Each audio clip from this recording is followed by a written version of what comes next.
Մանված է որպես հայրենիքի համար զոհված զինվորների հիշատակի և խոնարհումի օր։ Քանի որ դա 2 օր հետո է, մենք մեր թիմով որոշեցինք, որ այսօր պետք է հավաքվենք այստեղ, ոգեկոչելու և մեր խոնարհումը հայտնելու մեր հերոսաբար զոհված որդիներին, մեր զինվորներին, մեր սպաներին։ Այս միջոցառումը կազմակերպել է հանուն հիշատակի հանրային նախաձեռնությունը։ Ամեն անգամ, երբ մենք այցելում ենք Եռաբլուր և տեսնում ենք մեր հազարավոր զինվորների, մեր հերոս տղաների շիրիմները, կարծես մեր հոգին խոնարհվում է և մենք բոլորս մեր երախտիկի խոսքն ենք ուզում առ Աստված բարձրացնել մեր զինվորների, մեր հերոս տղաների համար։ Եվ շատ հաճախ հարց է առաջանում, ինչու այսպես ստացվեց, ինչու մենք այս ցավը, այս կորուստը կրեցինք, ինչու Արցախի հարցը այս ընթացքը ստացավ։ Եվ այս հարցերը, երբ որ բարձրացնում ենք, կարծես թե մեր հերոս զինվորների հոգիները վեր են բարձրանում շիրիմներից, երկնքից նայում են մեզ և ասում են չընկճվեք, չընկճվեք, մենք հենց այնպես չենք զոհվել, մենք զոհվել ենք գիտակցումով, ինչպես գրված է այս տախտակի վրա, գիտակցված մահը անմահություն է։ Եվ ես այստեղից փաստում եմ, այո, դուք անմահ եք, մեր սիրելի հերոսներ, և մենք մեր խոնարհումն ու ադիմն ենք բերում ձեզ։ Ուզում եմ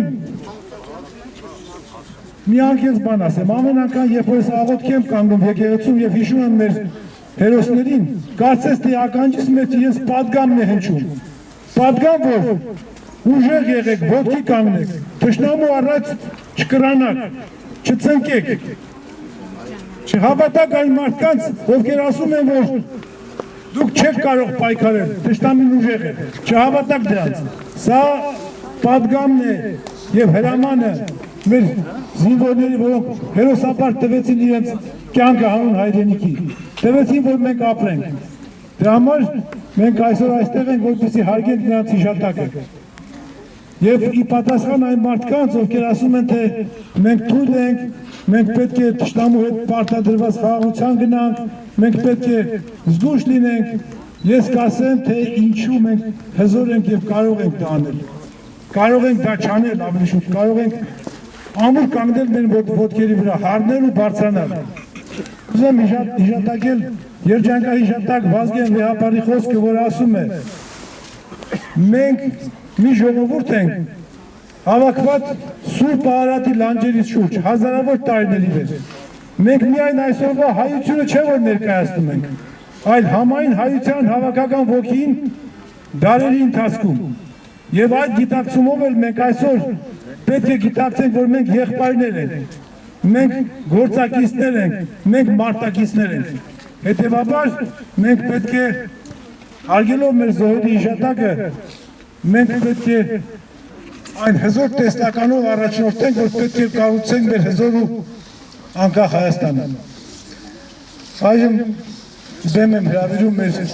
պատանիներին, որպեսզի գեղեցիկ ասմունքեն մեր հիշատակի խոսք ասեն, համեցեք։ Բայց լսվում է ժողովուրդ, թե չէ լսվում։